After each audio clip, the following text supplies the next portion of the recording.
Hey, what are discount points and should you be paying them? We're going to cover all of that and more on this video.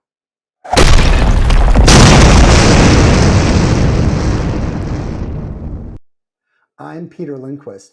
In this video, we're going to talk about what are discount points, how are they different from origination fees, what are the pros and cons of them, what do we mean when we talk about a break-even point, and who pays them?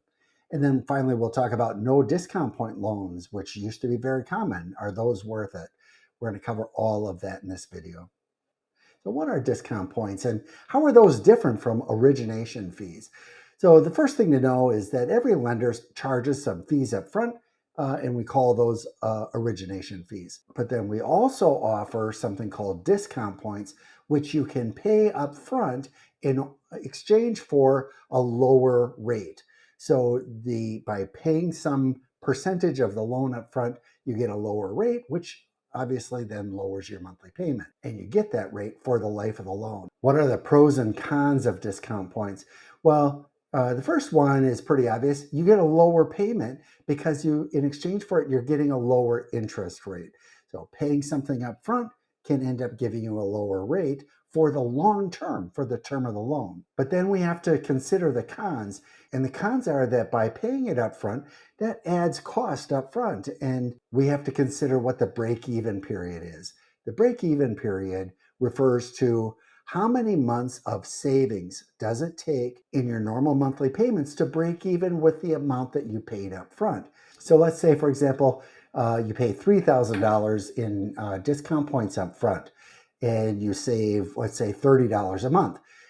The break-even point refers to how many months of saving $30 a month before you break even with that original investment of $3,000.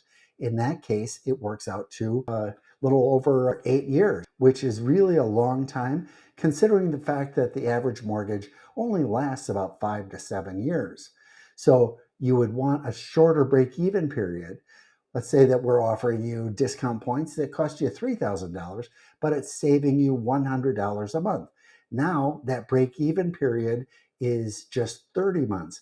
That's 2.5 years.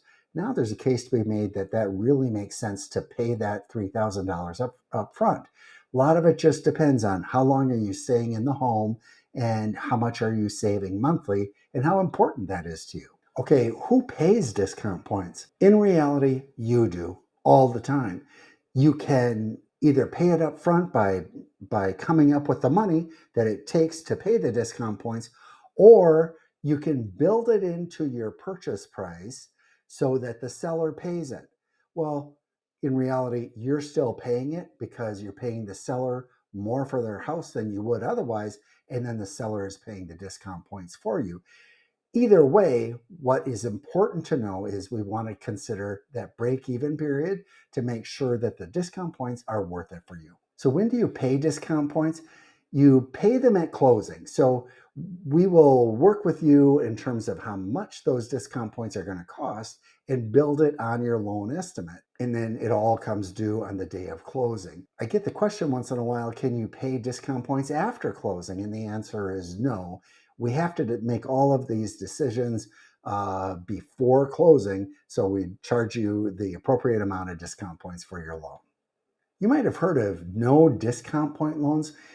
These used to be very common up until really 2020. So before that period of time, it was really common for buyers to choose a loan that had a higher interest rate but did not have the fee up front.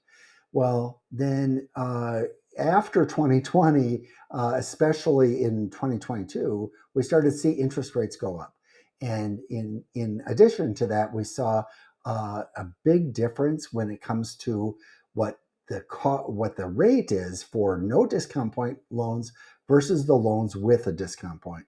So in the past, you might have been able to get 7% with no discount point, and then 6.75% with one discount point. Well, in today's day and age, it might be very different. For example, it might be 7.75% with no discount points and 6.75% with one discount point. Just very common to see a big gap between a no discount point loan and ones with discount points. Now, the cost of discount points to get to a specific rate changes every day. Actually, it can change throughout the day. So if I tell you one day that it takes 1.25 discount points to get to a certain rate, later that day or the next day, it might cost 1.5 discount points or just a half a discount point. That varies along with what's happening in the mortgage market. Then once we're comfortable with the rate and discount points that you have chosen, now we can lock that interest rate so it doesn't fluctuate every day and there's no surprises when you get down to closing. Now, should you be paying discount points? It depends on a number of different things. Number one, how long are you planning on staying in the home? The longer you are staying in the home, if you're 7 years or longer is your anticipated stay, the more I lean towards suggesting that ends up making sense. But then the other question is, how long do you anticipate holding on to this mortgage? And that's a question that we talk about every day, because in the higher interest rate period that we are in now, many buyers are anticipating that they'll be refinancing this loan within 2 or 3 years. So then paying discount points that have a break-even period longer than that, 5 years, don't make sense because you won't have the loan long enough to break even. The only challenge with that is we have no idea what's going to happen with interest rates. So we really want to balance that out when helping you make your decision on what's best for you. Well, I'm Peter Lindquist with the Lindquist team, and I really appreciate you taking the time today. If you've got any questions, please leave them in the comments below or just shoot me a text. I'm glad to talk it through with you.